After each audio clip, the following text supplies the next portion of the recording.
नमस्कार। डॉक्टर सर्वेश कुमार सुयस, news editor, Kanpur संवाद news network. आज की राष्ट्रीय समाचार बुलेटिन में आपका स्वागत है। कोरोना काल में एक तरफ जहां अपने भी पराये हो जा रहे हैं, 100 को कंधा देने के लिए पड़ोसी रिश्तेदार भी आगे नहीं आ रहे हैं, ऐसे समय में जौनपुर की पुलिस ने इंसानियत की मिसाल पेश की। जौनपुर के मड़ियाहू कोतवाली क्षेत्र के अंबरपुर गांव निवासी तिलकधारी सिंह की पत्नी राजकुमारी 56 ने जिला अस्पताल में उपचार के दौरान दम तोड़ दिया, जिसे एम्बुलेंस से शव लेकर तिलकधारी गांव पहुंचे।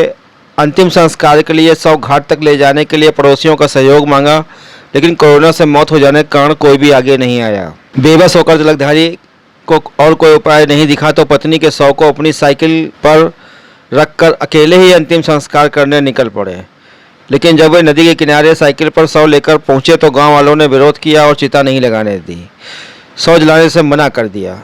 सूचना पर मौके पर पहुंची पुलिस ने गांव शव के लिए टिकटी बनवाकर उसे कंधा दिलवाया और फिर वाहन व्यवस्था कर शव को रामघाट तक भेजा।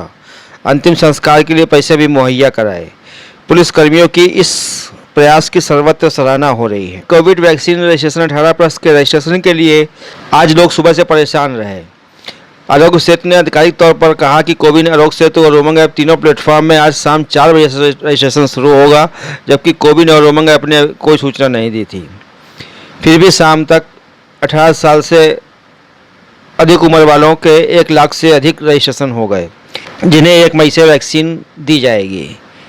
दिल्ली में अब एलजी की सरकार काम करेगी। गृह मंत्रालय द्वारा जारी अधिसूचना में कहा गया है कि राष्ट्रीय राजधानी क्षेत्र दिल्ली की सरकार संशोधन विधेयक आज से लागू हो गया। अब ऑक्सीजन की कमी की जिम्मेदारी एलजी की होगी। पुणे स्थित सीरम संस्थान के सीईओ अदार पूनावाला को मिल रही धमकियों को देखते हुए वायु श्रेणी की सुरक्षा गृह मंत्रालय ने प्रदान की है। अब सीआरपीएफ के सुरक्षाकर्मी पूरे देश में उनकी सुरक्षा करेंगे। उन्होंने भारत सरकार के आग्रह पर वैक्सीन की कीमत को 400 रुपये से घटाकर 300 रुपये राज्यों के लिए कर दिया है।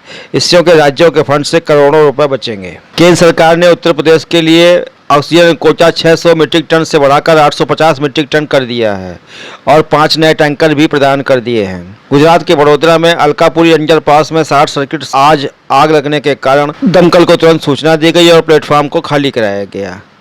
किसी के हताहत होने की कोई खबर नहीं है। देश में कोरोना वायरस की दूसरी लहर खतरनाक रूप ले चुकी है और लाखों लोगों को रोजाना संक्रमित कर रही है। देश में बीते 24 घंटों में कोरोना वायरस के 3.7 लाख से ज़्यादा मामले सामने आ चुके हैं। पहली बार में एक दिन में 3000 से ज़्यादा लोगों की मौत हुई है।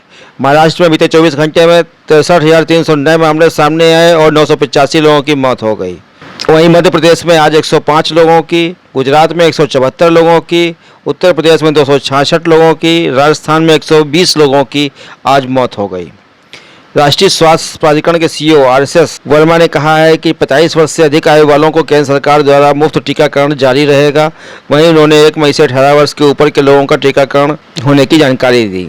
पीएम मोदी ने पीएम केयर्स फंड से 1 लाख पोर्टेबल ऑक्सीजन कंसंट्रेटर खरीदने की मंजूरी दे दी है। उन्होंने निर्देश दिया है कि इन ऑक्सीजन कंसंट्रेटर को जल्द खरीद लिया जाए और ज़्यादा मांग वाले राज्यों को भेजा जाए।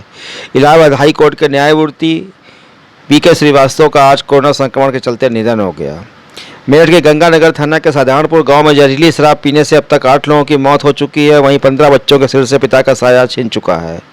सीएम योगी आदित्यनाथ ने प्रदेश की समस्त सामुदायिक स्वास्थ्य केंद्रों पर 10-10 ऑक्सीजन कंसंट्रेटर की उपलब्धता सुनिश्चित करने के आदेश दिए हैं, ताकि स्थानीय स्तर पर लोगों को ऑक्सीजन की उपलब्धता सुनिश्चित हो सके और ऑक्सीजन के अभाव में किसी की मौत न हो, क्योंकि स्वास्थ्य विभाग की प्रारंभिक इकाई स्वास्थ्य केंद्र ही होते हैं। आज के राष्ट्रीय समाचार बुलेटिन में बस इतना ही।